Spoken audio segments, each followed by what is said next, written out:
शुक्रगुजार हूँ डॉक्टर अमारा आराइस का, जो कि एंटरप्रेन्योर हैं, फार्मासिस्ट हैं और बिजनेस वुमेन हैं, वो भी तशरीफ़ लाई हैं। Thank you so much ma'am. भाभी का शुक्रिया करूँगा कि he is accompanied by the better half, वो भी बिजनेसमैन है, कपड़ों का एक बहुत बड़ा ब्रांड देख रही हैं, जो कि बड़े एजाज़ की बात है। Thank you so much for coming and joining us here. So Murtaza भाई, मैंने जब फर्स्ट टाइम आपको सुना था तो मुझे वाकई यकीन नहीं आया था, क्योंकि इतना इंटरैक्टिव सेशन था वो, और लोग इतने मोटिवेटेड थे। और मुझे आपका वो स्टाइल बड़ा पसंद है, जैसे सिंगर नहीं होता, गा रहा होता गाना तो वो फ़ौरन से उतर के ऑडियंस में चला जाता है और उसको बड़ा वेलकम करते हैं, ठीक है। तो ये कहाँ से आया, ये स्टाइल कहाँ से आया? हम जो बात करना चाह रहे हैं उसमें आहिस्ता आहिस्ता आएंगे हम। ये कहाँ से अडेप्ट किया आपने? इन्होंने बहुत सारी बातें कर दी, मैं कोशिश करूंगा कि आपकी इनकी जो बातें इन्होंने की हैं उसके किसी मेयार पे उतर सकूं पूरा। मैंने ये सब कुछ सीखा था अपने क्लासरूम से। आप में से स्टूडेंट्स कितने हैं यहाँ पे? Thank you, thank you. मैं अपनी बात कर रहा हूं, आपकी नहीं कर रहा। इस सर ने पूछा आप ये कैसे एंगेज करने का आपको ख्याल आया, क्योंकि मुझे क्लास में कभी किसी ने एंगेज नहीं किया। हमारी स्टूडेंट लाइफ का जो सबसे बोरिंग पार्ट होता था रेहान, वो ये होता था कि क्लास में टीचर कुछ पढ़ा दे और मैं सुन के घर चला जाऊं और होमवर्क कर लूं मैं अपना। तो मैंने वहां से ये सीखा था कि यार मैं हर उस सब्जेक्ट में अच्छा रहा जिसमें मुझे टीचर का इंटरेस्ट डेवलप कर गया। जिस इंटरेस्ट से टीचर ने मुझे अपने साथ एंगेज किया, मैं हमेशा उन ग्रेड्स में, उन सब्जेक्ट्स में टॉप करता रहा। तो ये वो मेरी मोटिवेशन थी। मुझे लगा कि कभी मैं इस प्रोफेशन में आया तो लोगों को एंगेज जरूर करूंगा अपने साथ। So that was the secret behind your yeah, that was the motivation. I want कि लोग सुने, लोगों को पता हो कि मेरी कोई बात हो रही है। Otherwise books, topics, mathematics, graphs, ये सब यूट्यूब पे भी पढ़े हुए हैं। तो अगर मेरे से कोई बात कर रहा है तो वो कुछ सुन के उठे और उसे कुछ समझ में आए कि मेरी बात हो रही है, ये हुआ है। So I want to involve everyone actually, चाहे कोई भी हो, स्टूडेंट हो, प्रोफेशनल हो, हम उस पर भी बात करेंगे इंशाल्लाह। Before coming back to our topic, जो आज का टॉपिक है, मैं चाहता हूं कि ये जो जितने स्टूडेंट्स बैठे हैं इनको थोड़ा सा एक शॉर्ट टर्म अब बताएं कि एक्चुअली हम एग्जैक्टली इस पूरी वेल्थ एक्सपो का एक्सपोजर क्या है और ऑब्जेक्टिव क्या है इसका। ऑलराइट, आप में से जो भी दोस्त यहां बैठे हैं, इनमें स्टूडेंट कितने हैं और प्रोफेशनल्स कितने हैं? I mean to say, how many are working somewhere? How many of you are working? Good, काफी लोग कमा रहे हैं, वेरी नाइस, और काफी दूर दूर से कमा रहे हैं। वो दूसरा मुझे लग रहा है वहां से। Now my second question is, what are you working for? Yes please, what are you working for? Thank you, money. Now my second question is, क्या आप पैसे के लिए काम कर रहे हो? तो क्या आपका पैसा आप लोगों के लिए काम कर रहा है? Thank you. So I have got 1 person, 2 persons here. यही वेल्थ एक्सपो ये है रेहान, कि आप पैसे के लिए काम कर रहे हो, इस एक्सपो में आओ और सीखो कि आपका पैसा आपके लिए कैसे काम करेगा। दिस इज द एसेंस जो आपको यहां से लेके जाना है। यहां से निकलो, अपने पैसे को भी काम पे लगाओ, खुद भी काम करो, डबल इनकम, लाइफस्टाइल बेहतर होगा। जब तक अकेले काम करते रहोगे, कमाते रहोगे, पैसा आराम करता रहेगा, and you will never breach that barrier. So wealth expo, Jibran की बहुत एफर्ट है, अरियान की बहुत एफर्ट है, सिखाने का मकसद ये कि आप लोग अपने पैसे को काम पे लगाना सीखो। वंडरफुल। अच्छा जी, एक किताब जी, economy backbone of national security, what is this idea, where this come from? अभी आपने रिसेंटली पाकिस्तान को देखा होगा, अल्लाह ताला ने पाकिस्तान को बहुत इज्जत दी है, और आप सारे जानते हो पाकिस्तान में क्रिकेट का शौक किस किस को है। गुड। हमारी टीम का सबसे यूनिक पॉइंट क्या है? Thank you sir. हम कुछ भी कर सकते हैं, हम 100 रन पे दूसरी टीम को आउट भी कर सकते हैं और 300 करके मैच भी हार सकते हैं। हमारी एक नेचुरल बिहेवियर है। अल्लाह ताला ने पाकिस्तान कौम को इतनी रिजिलियंस दी है कि हम लोग बहुत सारे बाउंस बैक कर सकते हैं जिंदगी के अंदर। लेकिन एक रिसेंटली जो बहुत जरूरत महसूस की जा रही थी, वो थी इकोनॉमिक मेल्टडाउन। अगर आप 1 साल 2 साल पहले तक जाओ तो हमारी इकोनॉमी के जो हालात थे, जो लोग बात कर रहे थे, खुदा हमारे मुल्क को लंबी और पायदार तरक्की अता फरमाए, हम डिफॉल्ट की स्टेज पे पहुंच गए थे। आपको याद है किसी को क्या बातें हो रही थी? यंग जनरेशन बात करती थी हमें मुल्क छोड़ के जाना है, हमारे एलसीज नहीं खुल रही हैं, हमारे पास काम नहीं हो रहा, इकोनॉमी डाउन है, हमारे पास पावर सेक्टर बड़ा डाउन था। तो उस वक्त हमें ज़रूरत महसूस हुई कि हम एक ऐसी किताब लिखें जिसको ये बताया जाए कि अगर हमने नेशनल सिक्योरिटी पे काम करना है तो इकोनॉमी इज द बैकबोन। आप अपनी इकोनॉमी को स्ट्रांग करो, आपकी बैकबोन स्ट्रांग होगी, हाथ पैर दिमाग आंखें सब काम करना शुरू कर देगा आप लोगों का। तो फिर हमने ये किताब लिखी and I am very truly honoured कि मुझे कुछ बहुत ही काबिल लोगों के साथ काम करने का मौका मिला। Doctor Anil Salman, Steve Bremen, रिक्स मोसर, इन लोगों ने इसको एडिट किया और मैंने भी जो इसमें चैप्टर लिखा, इसमें बहुत आपको मौका मिलेगा। संगे मील पब्लिकेशंस लाहौर से ये बुक पब्लिश हुई है। वेरियड टॉपिक्स के ऊपर इसके ऊपर बड़े एक्सपर्ट्स ने लिखा है। इकोनॉमिक सिक्योरिटी के ऊपर लिखा है, बैंकिंग के ऊपर लिखा है, पेमेंट्स के ऊपर लिखा है, फाइनेंशियल रेजिलियंस के ऊपर लिखा है। मेरा टॉपिक जो है वो क्रिप्टो करेंसीज के ऊपर था, जिसमें मैंने as a policy analyst discuss किया है what we can do to transform this big crisis into a big opportunity. So ये हमें ख्याल इस वजह से आया कि our economy is fully resilient and fully capable to convert into something really big.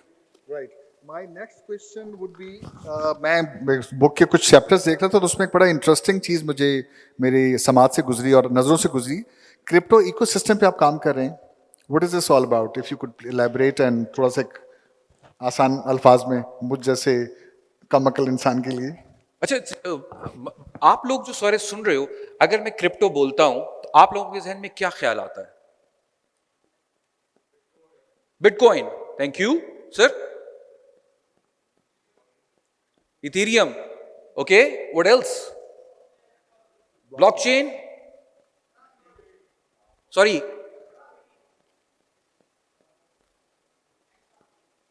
So okay okay okay okay. अच्छा, और किसी के जहन, आपके जहन में क्या ख्याल आता है? सर किसी बीमारी का नाम है, कोई बीमारी लगती है। आदत, आदत, कोई ऐसी चीज। जितने नाम आप लोगों ने लिए ये सारे क्या थे? ये वो कॉइन्स हैं गालिबन जिनमें आप इन्वेस्ट करके क्या करते हो? पैसा कमाते हो। Now as a policy analyst, जिस तरह मैं अपनी इकोनॉमी को, अपने मुल्क को देखता हूं, वो थोड़ा डिफरेंट है। मैं यहां सुनना चाहता था कि कोई कहता कि सर मैं से आप लोग स्टूडेंट्स हो और कुछ टेक्निकल साइड के लोग भी होंगे, कोई कहता सर मैं बॉट बना के देता हूं जो क्रिप्टो ट्रेडिंग में हेल्प कर देगा। मैं सुनना चाहता था यहां किसी एंटरप्रेन्योर से जो कहता कि सर मैं वेंचर कैपिटलिस्ट हूं, मैं आके इसके ओवर द काउंटर प्लेटफॉर्म के ऊपर काम करूंगा।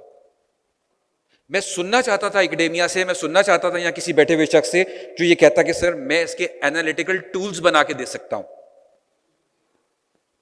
बात क्लियर नहीं हुई, मैं रिपीट करता हूं आसान जबान में।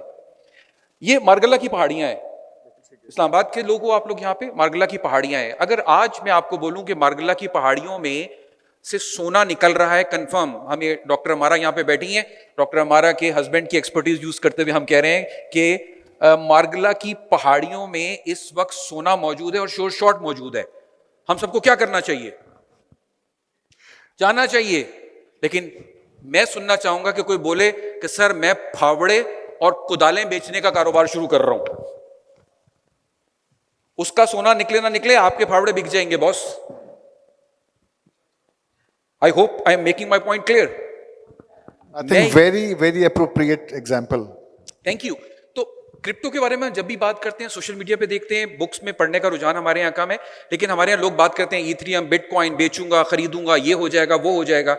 व्हाई नॉट कि हमारा स्टूडेंट, हमारा एंटरप्रेन्योर, हमारा बिजनेसमैन इस प्लेटफॉर्म को यूज करके सोल्यूशन देना शुरू करे, जिसको हम कहते हैं fintech. It's a happy marriage between finance and technology. So as a policy analyst मैं अपने इदारों को ये कहता हूं, मैं अपने लोगों से ये कहता हूं, रेहान भाई, चीज या पैसा इकोनॉमिक एक्टिविटी से बनता है। Trading is just one very negligible part of the whole system. अगर हम सॉल्यूशंस देना शुरू कर दें, हम इन ट्रेडिंग से ज्यादा कमा सकते हैं इसके अंदर। And that's what we have talked about in this chapter actually. Wonderful sir. ये आई गेस कि चीजें अब क्लियर हो गई होंगी आप लोगों को, और बीच में हम इंशाल्लाह इसके बाद सेशन के बाद हमें क्वेश्चन आंसर सेशन भी होगा जिसमें आप लोगों की और मजीद चीज़ों को क्लैरिफाई किएगा। Sir my third question would be के इन्वेस्टमेंट अपॉर्चुनिटीज और चैलेंजेस क्या हैं इस पूरे सिलसिले में? देखो, अगर आप इन्वेस्टमेंट्स की बात करो ना, तो हम क्रिप्टो एडॉप्शन इंडेक्स के अंदर टॉप 10 के अंदर आ रहे हैं for the last 3-4 years. Adopt हम बहुत जल्दी कर रहे हैं, बहुत अच्छी चीजों की तरफ जा रहे हैं, बाइंग सेलिंग में जा रहे हैं, और लोग पैसा डिबो भी रहे हैं, पैसा कमा भी रहे हैं। मगर क्या आपको इन्वेस्टमेंट्स की बेसिक्स का अंदाजा है कि how bitcoin works? How many of you know how bitcoin works? Okay.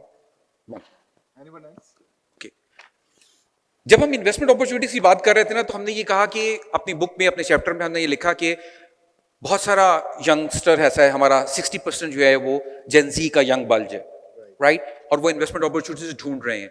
उनको बाइनेंस मिल जाता है, उनको और बहुत सारे फोरम्स मिल जाते हैं जहां जाते हैं, वो ट्रेड करते हैं और पैसा कमाते हैं। मगर सोशल मीडिया के ऊपर जो कुछ पब्लिश हो रहा है, with all due respect to everyone, क्या आपने कभी किसी की फेलियर स्टोरी सुनी है वहां पे कि मैं गया और मैं लुट गया? नहीं सुनी, क्योंकि सोशल मीडिया पे सिर्फ सक्सेस बिकती है, which is only 1%, 10% of the whole story. So इससे पहले कि आप इन्वेस्टमेंट अपॉर्चुनिटीज की तरफ जाओ, इसमें यह बात जहन में रखो कि आपकी हर इन्वेस्टमेंट को किसी फंडामेंटल इकोनॉमिक एक्टिविटी से डिराइव होना होता है। मिसाल के तौर पे, अगर मैं इस पानी की बोतल की बात करूं और इस पानी की बोतल की कीमत निकालनी है, तो हमारे पास कुछ फंडामेंटल नॉलेज होगा तो हम इस 50 रुपए 30 रुपए की कीमत निकाल सकते हैं। When you talk about crypto, so speculation के ऊपर क्रिप्टो में इन्वेस्टमेंट मेरे ख्याल से जिंदगी की बहुत बड़ी गलती होगी। अपॉर्चुनिटीज बहुत अच्छी हैं, हर चमकती चीज सोना नहीं होती, लेकिन यंगस्टर्स का आजकल इशू ये है कि वो जो एक रेहान भाई, जो एक गैप है ना कि थोड़ा सा तवज्जो कम, क्या कहते हैं, अटेंशन सीकर हो गए ये वो, उसकी वजह से ये अपॉर्चुनिटीज क्राइसिस में कन्वर्ट हो रहा है। जिस तरह मैं आपका दिमाग खोलना चाहता हूं, मैं कहना चाहता हूं कि अपॉर्चुनिटी इन्वेस्टमेंट की सिर्फ ये नहीं है कि मैंने बिटकॉइन ली और बेच दिया। उसमें इन्वेस्टमेंट अपॉर्चुनिटी ये भी है कि बिटकॉइन का बॉट बना के बेच सकता हूं, मैं बिटकॉइन का प्लेटफॉर्म बना सकता हूं, मैं एनालिटिकल टूल्स डेवलप करके दे सकता हूं, मैं वो सेल कर सकता हूं। सो अपनी इन्वेस्टमेंट अपॉर्चुनिटीज को ट्रेडिंग के प्लेटफॉर्म से निकाल के उसको किसी इकोनॉमिक एक्टिविटी के प्लेटफॉर्म में कन्वर्ट कीजिए। So that is my take in this chapter, जो मैं अपॉर्चुनिटीज के हवाले से बात करता हूं। Wonderfully explained. अच्छा, इसमें एक चीज मैंने मेरी नजरों से, क्योंकि अंग्रेजी मुझे वैसी कम आती है, आपको तो पता ही है, रेगुलेटरी पर्सपेक्टिव क्या होगा इसके अंदर? अच्छा, रेगुलेटरी तो 1 मिनट के लिए ना, बल्कि 2 मिनट के लिए आप भूल जाएं कि कोई रेगुलेशन मौजूद है, क्योंकि बिटकॉइन का एसेंस क्या था? क्या एसेंस था बिटकॉइन का, क्रिप्टो का? Decentralised sir. हमें सेंटर में कोई अथॉरिटी नहीं चाहिए। आप अगर इस मॉडल को हटा दें तो मेरे ख्याल से आपको क्रिप्टो की जरूरत ही नहीं है। तो 1 मिनट के लिए भूल जाइए कि आपका रेगुलेटरी फ्रेमवर्क कोई है या नहीं है। ये सिर्फ मैं मिसाल देने के लिए कह रहा हूं। चैप्टर में मैंने ये डिस्कस किया था, और मैंने विद डॉक्टर अनिल सलमान ये डिस्कस किया था, और मैं एज अ पॉलिसी एनालिस्ट ये समझता हूं कि अगर हमारे इदारे भी ये बात सुन रहे हैं तो एज एन एनालिस्ट मैं अपनी एक सजेशन उनके सामने रखूंगा। देखिए, हमारे यहाँ बात होती है रेहान भाई रेगुलेशंस की, हमारे यहाँ बात होती है रूल्स की, हमारे यहाँ बात होती है पॉलिसीज की। आप ऐसे कितने लोगों ने ये सुना है कि यार ये रूल रेगुलेशन पॉलिसी, इसके लिए वो इकोसिस्टम कहां है जहां इसने चलना है? बिल्कुल सही। आप मेरी बात फॉलो कर रहे हो? और आसान एग्जांपल देता हूं। अभी रेहान भाई यहां बैठे हुए हैं। रेहान भाई जहां बैठे हैं वो क्या चीज है? ये कुर्सी। ये कुर्सी है। ये कुर्सी किस लिए बनी है? बैठने के लिए। Thank you. रेहान भाई इस पे सो सकते हैं? सो सकते हैं? सो सकते हैं। डॉक्टर साहब इसलिए कह रहे कि इनकी ड्यूटियां लगती होंगी ना कुर्सी पे सो जाती होंगी। नहीं, डॉक्टर साहब ने बिल्कुल ठीक कहा। डॉक्टर साहब ने बिल्कुल वही बात की जो हम सारे पूरे पाकिस्तान में कर रहे हैं। हम कुर्सी पे लोगों को सुलाने की कोशिश कर रहे हैं। कुर्सी का स्ट्रक्चर सोने के लिए नहीं बना। मैं जिस इकोसिस्टम की बात करता हूं, मैं जिस स्ट्रक्चर की बात करता हूं, इनको अगर सुलाना है तो हम ये कह सकते हैं, डॉक्टर हमारा please correct me if I am wrong, कि अगर रेहान भाई अपना हाथ ऐसे रख लें और अपने पैर ऐसे समेट लें और थोड़ी करवट ऐसे ले लें तो सो जाएंगे। ऐसा होता है? ये होते हैं रूल्स रेगुलेशंस, ये होती है पॉलिसीज, कि स्ट्रक्चर है या नहीं है, हम फिट कर रहे हैं उसको वहां पे। तो एज ए पॉलिसी एनालिस्ट मैं लोगों से कहता हूं, इकोसिस्टम की तरफ आए, वो चीजें डेवलप करके रख दें, वो इवॉल्व होंगी। रेगुलेशन से चीजें इवॉल्व नहीं होती हैं, इकोसिस्टम डेवलप होता है, वो इवॉल्व होकर रिजल्ट देता है। जब वो किसी स्टेज पे आ जाता है तो आपको जरूरत पड़ती है कि हाँ, अब मैं इसका एक सोशल डिसिप्लिन मेंटेन करने के लिए एक रूल्स बना दूं। तो रेगुलेशन एक बात की बात है, मगर आपको exchanges, landing platforms, analytical tools, bots, OTCs चाहिए, आपको डिसेंट्रलाइज्ड एक्सचेंजेस चाहिए, आपको सेंट्रलाइज्ड एक्सचेंजेस चाहिए। पहले आप इनके ऊपर काम कीजिए और हमारी यंग यूथ को एज एन इन्वेस्टमेंट अपॉर्चुनिटी इन चीजों को देखना चाहिए कि यार ये अगर मुझे आ गया तो मैं कंट्रीब्यूट कर सकता हूं। And then definitely we can come to discuss regulations कैसे होने चाहिए। आपके ओपिनियन में या आपकी कीमती राय में वे फॉरवर्ड क्या हो सकता है, डायरेक्शन क्या हो सकती है इस पूरी प्रोसेस की? देखिए अगेन गवर्नमेंट ने एक बहुत ही अच्छा काम किया। आप जाओ 4 साल पहले तक जाओ, 5 साल पहले तक किसी ने क्रिप्टो की कोई रेगुलेशन का नाम नहीं सुना था। और एज अ पॉलिसी एनालिस्ट मुझे याद है मैंने एक पॉलिसी ब्रीफ लिखा और उसमें मैंने ये मेंशन किया कि सबसे बड़ा गैप, पॉलिसी गैप ये आ रहा है कि कोई रेगुलेट करने वाला नहीं है। मतलब एक चीज है मगर उसको चलाने के लिए हमारे पास कोई फ्रेमवर्क नहीं है।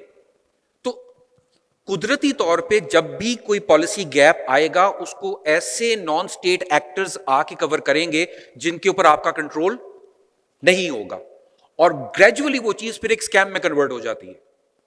वो पॉलिसी गैप जब इदारे स्टेट्स छोड़ देते हैं तो फिर स्कैम बनता है। सो गवर्नमेंट ने एक बहुत ही खूबसूरत काम किया। उन्होंने भी रिसेंटली एक अथॉरिटी बनाई है पिवारा के नाम से, Pakistan virtual asset regulatory authority. And मैंने अभी आने से पहले सुन रहा था कि आपका एक सेशन भी उनके साथ हुआ है। PVARA is a very good step, right? PVARA एक अथॉरिटी आ गई। अब कम से कम आप जाके किसी से पूछ सकते हो कि मुझे वर्चुअल एसेट्स में क्या करना है। इससे पहले ये गैप मौजूद था क्योंकि क्रिप्टो पाकिस्तान में अलाउड नहीं थी, उसके ऊपर लोगों की रिजर्वेशंस थी। एज ए फाइनेंशियल रेगुलेटर भी लोगों के प्रॉब्लम्स थे। इसकी सबसे बड़ा मसला रेहान भाई ये होता था कि अगर आप रेगुलेशन के पॉइंट ऑफ व्यू से देखें तो दुनिया में सरकार का एक काम होता है, वो होता है लोगों के तहफ्फुज़, यानी इन्वेस्टर प्रोटेक्शन। जो आदमी एक ऐसी एक्सचेंज में जाके काम कर रहा है जो रेगुलेट नहीं हो रही तो उसको प्रोटेक्ट कैसे करेंगे आप? तो इसलिए PVARA is a very good step. PVARA का एक्ट आ गया और उसके अंदर दूसरा गवर्नमेंट का कंसर्न हमेशा ये होता है कि अगर मैं एक प्रोडक्ट पब्लिक को कहता हूं कि इसको हुकूमत पाकिस्तान कहती है कि ये अलाउड है, तो इसकी प्राइस कैसे मैनेज होगी, इसकी प्राइसिंग कैसे निकलेगी, इसकी वोलेटिलिटी को हम कैसे कंट्रोल करेंगे। तीसरा इंपॉर्टेंट बात ये होती है जो सरकार सोचती है हमेशा, वो ये होती है कि अगर ये मेरा सिटीजन इस इन्वेस्टमेंट के बाद डूब गया, कंप्लेंट ग्रीवेंस का मैकेनिज्म क्या होगा, इसको वे आउट कहां से दूंगा, इसको बेल आउट पैकेज कहां से निकाल के दूंगा। तो हुकूमत जो सोचती है वो बहुत उम्दा सोचती है। आप आदमी तक वो सोच उस तरह नहीं डिलीवर होती। मगर अभी यहाँ यंगस्टर से मेरी किसी से बात हो रही थी, वो मुझसे कहने लगे कि सर बड़ी देर कर दी इसको अप्रूव करने में। वो इसलिए रेहान भाई कि मेरे ख्याल से इदारों ने बड़ी जिम्मेदारी का मुजाहरा किया, पहले सोचा समझा और फिर इसके अंदर आए। अगर हम आज सब कुछ अलाउ कर दें तो ये एक स्कैम में कन्वर्ट हो जाता और ये एक अपॉर्चुनिटी, एक क्राइसिस में बदल जाती। सो वे फॉरवर्ड में मैं तो ये समझता हूं कि ये जो मैंने आपको बताया कि रेगुलेटरी पर्सपेक्टिव जहन में रखें, हुकूमत की जो तहफ़्फ़ुज़ात होते हैं वो जहन में रखें, ये आपको बचाने के लिए है। जिस तरह हमारे यहाँ क्या होता है, अभी वो आजकल चल रहा है इस्लामाबाद में वो हेलमेट पहनाने के ऊपर, हमारे कौम जरा दूसरी तरह सोचती है। वो बोलती है कि किसी का ठेका होगा हेलमेट का, हुकूमत ने इसको नवाजने के लिए कर दिया। यार अगर 1 मिनट के लिए किसी का ठेका है भी, मैं पॉलिटिकल आप ये कहना चाह रहे हैं कि वो हेलमेट ही टोपी है? आपकी जिंदगी बच गई। आप अपना ख्याल करो, इन्वेस्टमेंट करनी है, हुकूमत क्या करती है वो आपके बचाने के लिए कोशिश करती है। पॉलिसी एनालिस्ट का काम उन रिकमेंडेशंस को देना है, आपका काम उसको पॉजिटिव लेना है, सजेशंस दीजिए, उसकी इंप्रूवमेंट पे काम कीजिए। But ultimately economic activity depends entirely on the investor side. Wonderful insights, माशाल्लाह। अच्छा जी, सवाल कोई अगर आपका है तो हमारे वॉलंटियर्स के पास माइक है। Any question you would like two point, तो मुर्जा भाई इज हियर। कोई सवाल इस हवाले से, इस डिस्कशन के हवाले से, तो यू आर मोस्ट वेलकम। अच्छा अगर एक आप मुझे इजाजत दें, मेरे दोस्त में एक बाइट अपने आप चैप्टर, माइक दे दें उनको, ये एक्सप्लेन कर दें बाद में, माइक दे दें उनको।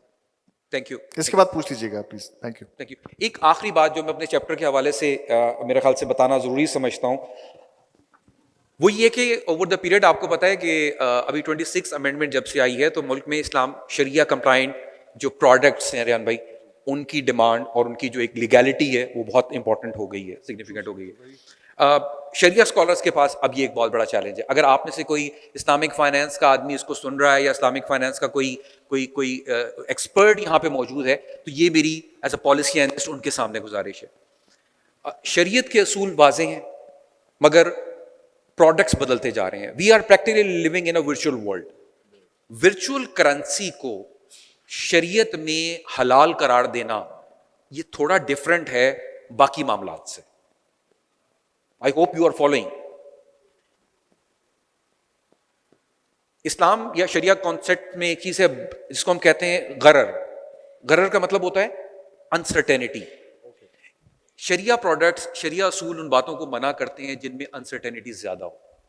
वो नहीं चाहते कि आप किसी स्पेक्युलेटिव, एक्सेसिवली स्पेक्युलेटिव प्रोडक्ट में जाएं। तो शरिया स्कॉलर्स के साथ मेरी गुजारिश ये होगी कि इससे पहले कि आप क्रिप्टो या वर्चुअल एसेट्स की इस्लामाइजेशन या इसके ऊपर किसी फतवे की तरफ जाएं, प्लीज अंडरस्टैंड कि how this virtual world works. This is not Fiat currency कि जिसके पीछे गोल्ड होगा और उसके पीछे नोट इशू हुआ होगा। इसके पीछे आपकी डिजिटल इंफॉर्मेशन खड़ी है, because this is a currency which is in the virtual world.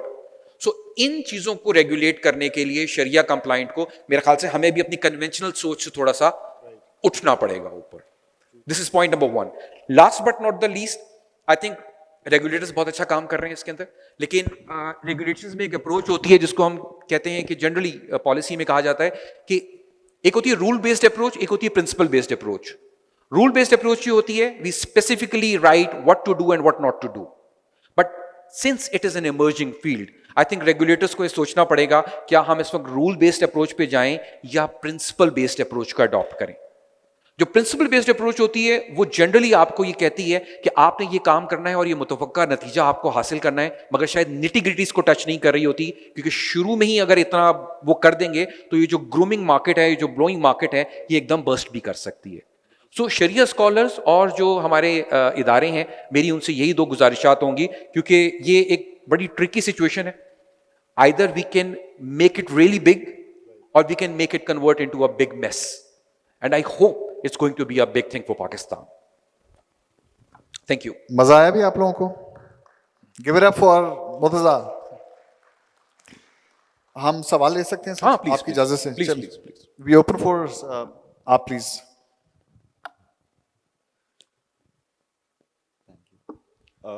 मेरा सिर्फ ये सवाल है कि लाइक व्हाई इज पाकिस्तान। अगर थोड़ा सा खड़े हो जाएंगे तो नजर आ जाएगा दूसरों को भी। और please introduce yourself first. My name is Shahir and actually I'm from Karachi, I'm not from Islamabad. So my question is that why is Pakistan so obsessed with crypto right now? Specifically right now when major currencies are down like 50% of their original value and crypto is then again a volatile space. तो हमारा तो retail अभी stock market की 25% correction से घबरा गया था। जब एक आम आदमी का 50%, 60% पैसा गिरेगा, तो like how can the government guarantee that? How can the government give some sort of concession to the retail investor कि अच्छा ऐसा नहीं होगा? वो बात आपकी बिल्कुल सही है कि ट्रेडिंग बॉट्स और ये OTC platforms are a good option to make money off crypto, but these are very expensive. Trading bots को बहुत सारे एल्गोरिदम्स, रिस्क मैनेजमेंट रेशियोज वगैरह चाहिए होते हैं। So like why is Pakistan so bullish right now in crypto when the whole world is bearish? Klarna की भी एक रिसर्च आई अभी कि 65%, 80% people think crypto will fall, BTC will fall below 60,000. So like, why is Pakistan so into it right now? Thank you Shajeel भाई, thank you, बहुत शुक्रिया आपके सवाल का। Thank you Sharjeel. गवर्नमेंट की तरफ से तो मैं कुछ नहीं कह सकता क्योंकि आपका सवाल गवर्नमेंट क्यों इतनी ऑब्सेस्ड है, ये तो गवर्नमेंट का कोई रिप्रेजेंटेटिव यहाँ पे होता तो वो बात कर सकता। मैं एज अ पॉलिसी एनालिस्ट कह सकता हूँ कुछ जो मैं अपनी, मेरा पर्सनल व्यू होगा। देखिए, टेक्नोलॉजी जो है ना वो किसी का इंतजार नहीं करती, ऐसा ही है। आई थिंक अगर इसकी एडॉप्शन में हम अभी भी देर करते हैं तो हम बहुत देर कर देंगे, जिस तरह हम बहुत से मामलों में कर चुके हैं। पाकिस्तान स्टॉक मार्केट है, पाकिस्तान की फ्यूचर्स मार्केट है, पाकिस्तान की कमोडिटीज मार्केट है, आज तक लोग अभी उसको भी पूरी तरह ग्रैस्प नहीं कर सके। और उसकी वजह पता है क्या थी? उसकी सिर्फ एक वजह है that we all started very very very late. आप समझ लो शजील, क्रिप्टो की एडॉप्शन, वर्चुअल करेंसीज की एडॉप्शन दुनिया में बहुत तेजी से बढ़ रही है, ठीक है। I don't want to make a political statement, but recent scenario में आपने देखा होगा कि ईरान ने एक शर्त रखी है कि मैं ऑयल क्रिप्टो में ले लूंगा या युआन करेंसी में लूंगा। मैंने न्यूज आइटम्स पढ़े हैं, राइट? सो यू नो कि आपका नेबर इसके अंदर जा रहा है, ठीक है। बुक के चैप्टर में भी मैंने ये मेंशन किया है कि 2 कंट्रीज ऐसी हैं जिन्होंने ऑलरेडी इसको अडॉप्ट कर लिया है। सो अमेरिका या ट्रंप ने ऐलान किया था कि जी हम इसका एक सॉवरन फंड के अंदर भी ले आएंगे, ये वो है। सो दुनिया में इसकी एडॉप्शन बहुत तेजी से बढ़ रही है। एज अ पॉलिसी एनालिस्ट मुझे ये लगता है कि हमें इसमें जितना जल्दी इसमें शामिल हो जाएंगे ना, तो हमें इसको बाय चॉइस अडॉप्ट करना चाहिए रादर बाय फोर्स, कि आज से 5 साल के बाद हम कहें यार हमने तब शुरू किया होता तो शायद हम इसका बेनिफिट उठा सकते। इसीलिए मैं ये बार बार कह रहा हूं कि हमारे इदारों से गुजारिश ये है, इस वक्त मैं शायद देखना चाहूंगा जिब्रान अगर यहां बैठे हुए, जिब्रान मैं यहां देखना चाहूंगा कि यहां पे हायर एजुकेशन कमीशन होता, यहां पे डीन्स, रजिस्ट्रार्स, वीसीज होते, करिकुलम इंटीग्रेशन। एक दिन में बॉट नहीं समझेगा, लड़का पढ़ के निकलेगा, 4 साल का ग्रेजुएशन करेगा, 5वें साल को बॉट तैयार करेगा। ये चीज यहां पे जरूरत थी कि आज हम 2026 में खड़े हैं, बाय 2030 शर्जील हमारे पास एक फोर्स तैयार होगी जो क्रिप्टो को दुनिया में छा सकती। तो गवर्नमेंट ने मेरे नजदीक as a policy analyst obsession नहीं है, but I think it's the need of the hour. I hope I have answered some of your. ये इनको माइक दे दे फ्रंट पे।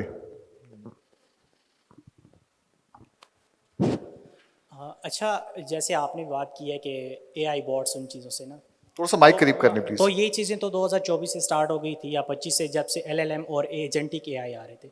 अब क्रिप्टो एक्सचेंजेस भी डेक्स एग्रीगेटर्स पे शिफ्ट हो रही है। उन्हें समझ आ गई कि रेगुलेटर्स स्टेप इन कर रहे हैं, तो हम अपने सेंट्रलाइज चीज़ों से डिसेंट्रलाइज की तरफ चले जाएं। तो इस चीज़ को पर्सपेक्टिव में रखते हुए रेगुलेटर्स क्या रोल अदा करेगा? जब सेंट्रलाइज चीज़ें डिसेंट्रलाइज पहले थी, लेकिन रेगुलेटर्स एक डिसेंट्रलाइज चीज़ को सेंट्रलाइज बनाना चाह रहे थे, लेकिन एक्सचेंजेस ने इस चीज़ को बहुत पहले अंडरस्टैंड कर लिया। अब जितनी भी बड़ी एक्सचेंजेस हैं वो डेक्स एग्रीगेटर्स पे शिफ्ट हो गई हैं, जिसमें कोई केवाईसी नहीं है, कोई एएमएल सीएफटी का कोई रिक्वायरमेंट्स नहीं है। आप जस्ट जाएं, वॉलेट क्रिएट करें और अपनी क्रिप्टो ट्रेड करें। तो इस चीज़ को पाकिस्तान में छोड़ें, ग्लोबली आप क्या समझते हैं कि इस चीज़ को कैसे कैटर करेंगे रेगुलेटर्स? आपका क्वेश्चन Thank you. बहुत अच्छा और वैलिड क्वेश्चन है, और यही गालिबन इसकी बुनियाद है क्रिप्टो की और ये जो निकली थी करेंसी, कि हम सेंट्रलाइज को खत्म करना चाह रहे थे। मैंने अभी जिस तरह अपनी डिस्कशन में शुरू में भी अभी बात की थी बीच में, कि जब भी स्टेट किसी मामले में इन्वॉल्व होगी तो स्टेट उस तरह नहीं सोचती जिस तरह एक आम आदमी सोचता है। मैं 1 मिनट के लिए सिर्फ मिसाल देने के लिए, रेहान भाई फाइनेंस मिनिस्टर हैं, इनका पर्सपेक्टिव ये नहीं होगा कि अलाउ करूं ना करूं, इनका पर्सपेक्टिव ये होगा यार इनको अलाउ करके ये फंस गए तो निकालूंगा कैसे मैं इनको। रेगुलेटर को तभी मैंने ये सजेस्ट किया है कि इनिशियली हमें इसको रेगुलेशन या रूल बेस्ड अप्रोच पे नहीं जाना चाहिए, हमें प्रिंसिपल बेस्ड अप्रोच पे जाने। मिसाल के तौर पे केवाईसी आपने बात की, केवाईसी हुकूमत को तो चाहिए। मिसाल के तौर पे अगर टैक्स कलेक्शन होनी है तो किन ट्रांजैक्शंस पे होगी? उन ट्रांजैक्शंस पे जिनका कोई रिकॉर्ड नहीं है, तो हमें टैक्स कलेक्शन के लिए केवाईसी तो चाहिए। अच्छा, एएमएल सीएफटी की रिक्वायरमेंट्स आपके सामने है। Pakistan recently, not recently but कुछ अर्सा पहले, आप जानते हैं रहमान भाई के बहुत बुरे हालात में गुजरा है और हम फैटिफ की बड़ी नीचे रैंकिंग में थे, ग्रे लिस्ट पे थे हम लोग। ग्रे लिस्ट में थे, और हम वहां से निकले। खुदा ना खास्ता टेररिज्म का कोई वाकया हो जाए और उसकी पेमेंट क्रिप्टो से हो रही है और वो पाकिस्तान से हो रही हो, सो यू कैन इमेजिन कि दुनिया में हम कहां खड़े हुए होंगे। तो इसलिए मैं ये 2-3 बातें आपके सामने बार बार रख रहा हूं कि हुकूमत का पर्सपेक्टिव बड़ा मैक्रो होता है। अगर दुनिया अडॉप्ट करती है, और ईरान अडॉप्ट कर रहा है तेल खरीदने के लिए क्रिप्टो पे, तो ठीक है, जिन चीजों के ऊपर यूनिलैटरली मल्टीलैटरली वो लोग एग्री कर जाते हैं, उनके ऊपर शायद गवर्नमेंट इस बात पे एक्शन लेने को तैयार हो जाए कि ठीक है, इन एरियाज में हम भी काम कर लेंगे और इस एरिया में हम काम नहीं करेंगे। So maybe we can draw line कि जी हेल्थ, एजुकेशन ये हो सकती है, फला फला ट्रांजैक्शन को हम नहीं रख सकते। So maybe we need to draw a broad fencing जिसके अंदर रहते हुए इनिशियली हम ये काम शुरू कर सकें। इसीलिए इसका जो बेस्ट तरीकेकार होता है वो ये होता है कि आप इसको पहले रेगुलेटरी सैंडबॉक्स में ले जाएं, पहले इसकी टेस्टिंग करके देखें यार रिपरकशंस क्या आ रहे हैं, साल 6 महीने चलाएं। हमने अपने चैप्टर में ये बात पर्टिकुलरली मेंशन की है कि before we make it public we should work on regulatory sandbox. पहले टेस्ट कर लो, जिस तरह एक फार्मास्यूटिकल कंपनी पैरास्टामोल टेस्ट करने के बाद मार्केट में देती है, ताकि जो साइड इफेक्ट्स हैं वो हम वक्त से पहले कुछ फोर्सी कर सकें। लेकिन डेफिनेटली आपकी बात बिल्कुल सही है, हम सारे साइड इफेक्ट्स को फोर्सी नहीं कर सकते, बट आई थिंक जो कर सकते हैं हमें कर लेने चाहिए उसके ऊपर। जितना अच्छा सवाल उतना ही अच्छा जवाब। Anyone else please? ये माइक दीजिएगा प्लीज। अच्छा, आप उसके बाद इनको दे दीजिएगा फ्रंट पे, सेकंड। अस्सलाम वालेकुम सर, मेरा सवाल ये है कि अब जिस तरह की अगर हम क्रिप्टो ट्रेडिंग से हट के इसी ब्लॉकचेन को या इसी की हम अगर रियल वर्ल्ड यूज़ केस की बात करते हैं, तो पाकिस्तान में जितनी ज़्यादा एनर्जी कॉस्ट है, तो ये कैसे फिजिबल होगा? Good question. और फिर दूसरी बात ये है कि अब आपने इकोसिस्टम की बात की, अब इकोसिस्टम एक तरफ तो गवर्नमेंट रेगुलेशंस बना रही है और दूसरी तरफ इंटेंशंस कुछ और है, लाइक 300 बिलियन की बुलेट ट्रेन बनेगी तो $1 बिलियन बनता है। $1 बिलियन AI ब्लॉकचेन में क्यों नहीं इन्वेस्ट हो सकता, जिससे Alright. फ्यूचर बदल सकता है। ठीक ठीक, thank you. Your good name sir? Yasir साहब।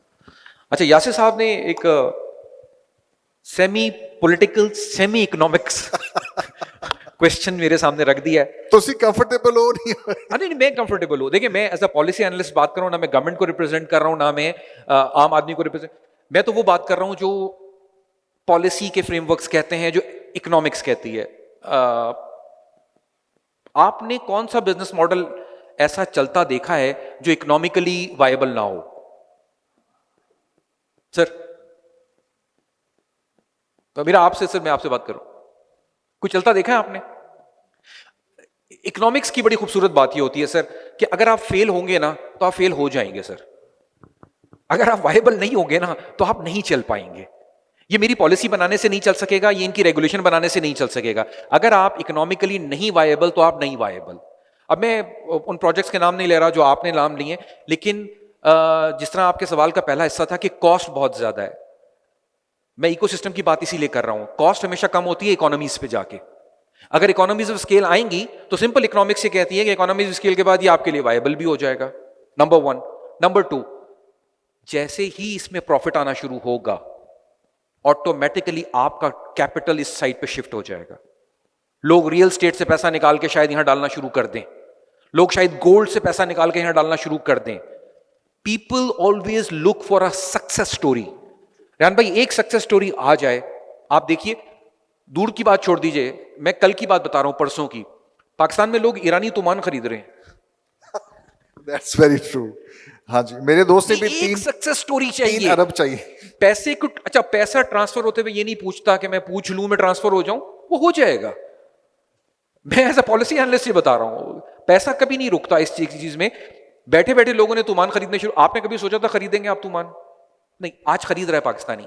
और इसीलिए पाकिस्तान में तो शायद बच्चे बच्चे को इकोनॉमिक्स पढ़ानी चाहिए, क्योंकि हमारी इकोनॉमिक्स ही डिफरेंट है।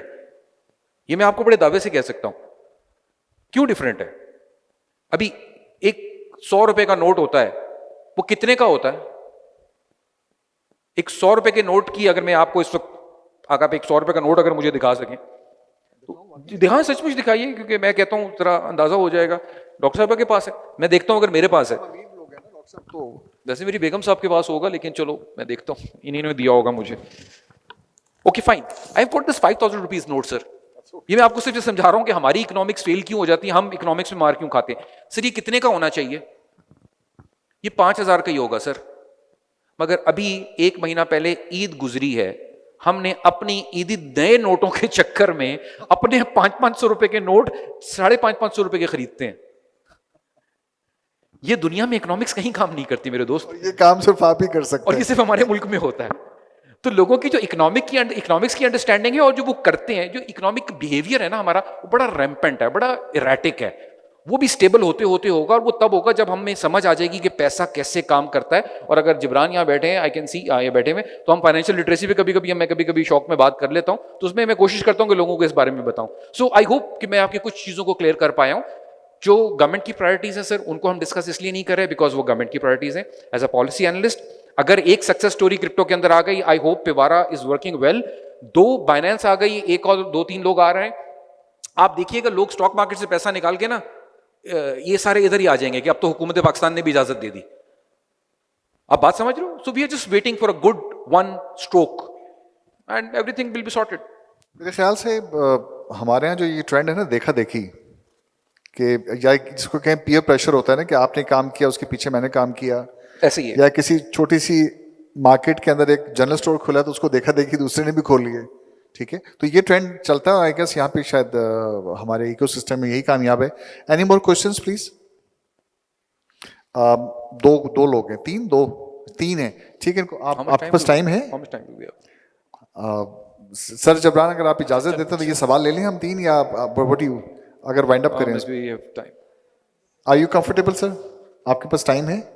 I have got 5 more minutes actually. I have to rush for a meeting. थोड़ा सा कुछ काम है। बस एक सवाल हम ले सकते हैं, maybe जो a couple को of भी questions we can take. Last question please. Maybe I'm so 2 sorry. questions, yes. Please. Abu Bakar here, sir. Sir, Where? basically my question is similar Abu to a Bakr, previous where? one.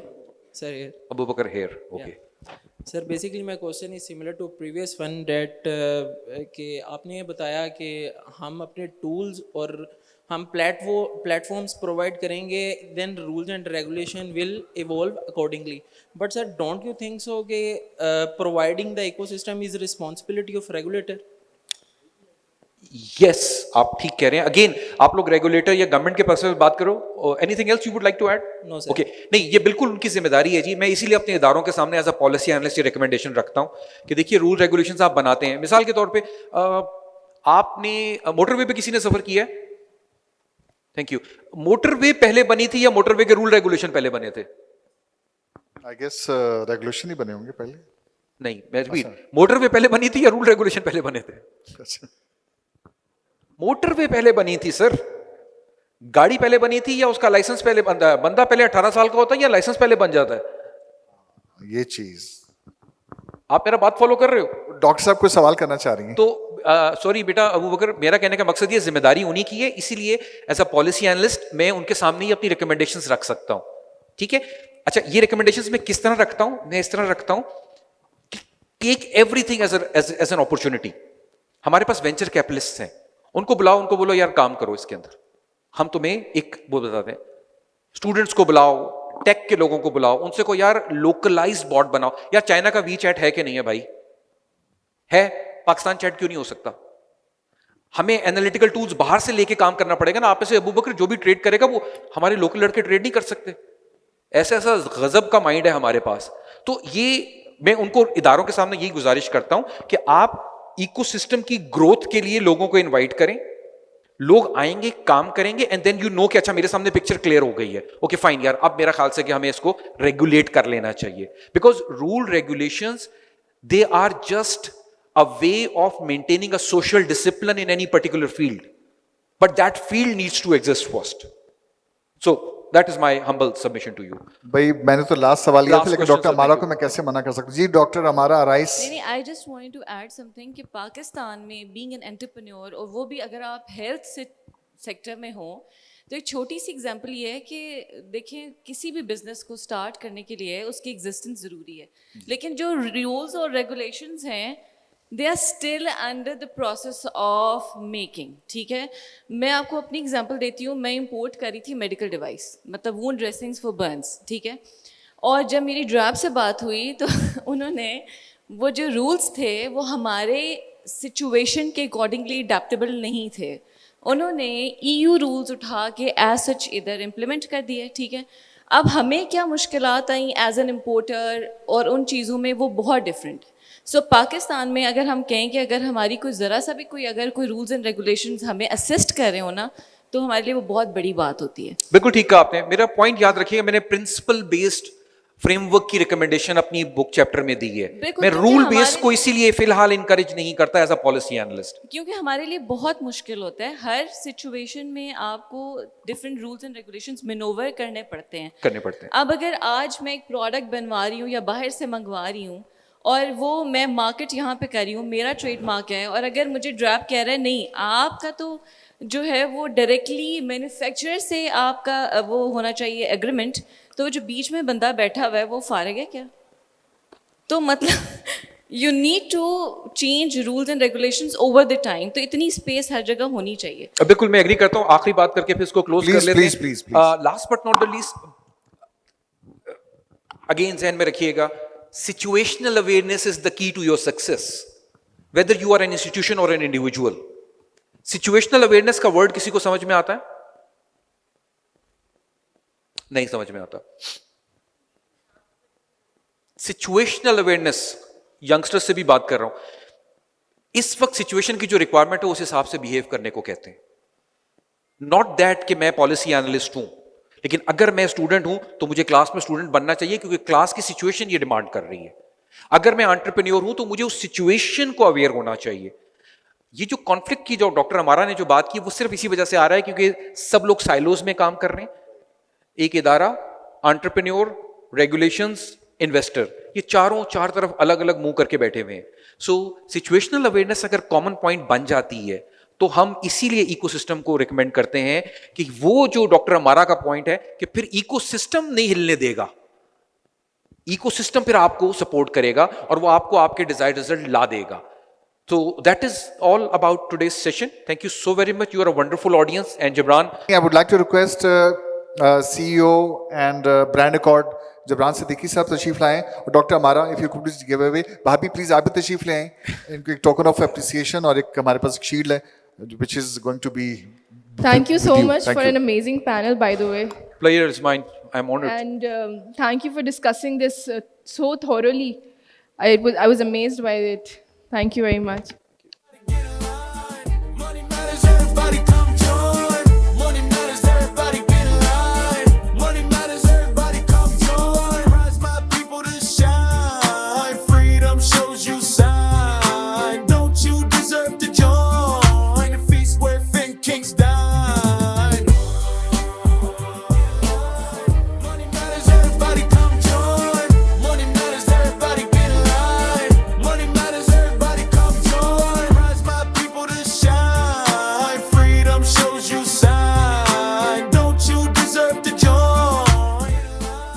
Money matters, everybody come join. Money matters, everybody get in line. Money matters, everybody come join. Rise my people to shine. Freedom shows you sign. Don't you deserve to join a feast where kings dine? Please, Dr. Amara Raish, can you come back to the stage so that we can give token of appreciation to Mr. Rehan Malik for also giving us such wonderful experience right now. My people to shine. Freedom shows you sign. Don't you deserve to join a feast where kings dine?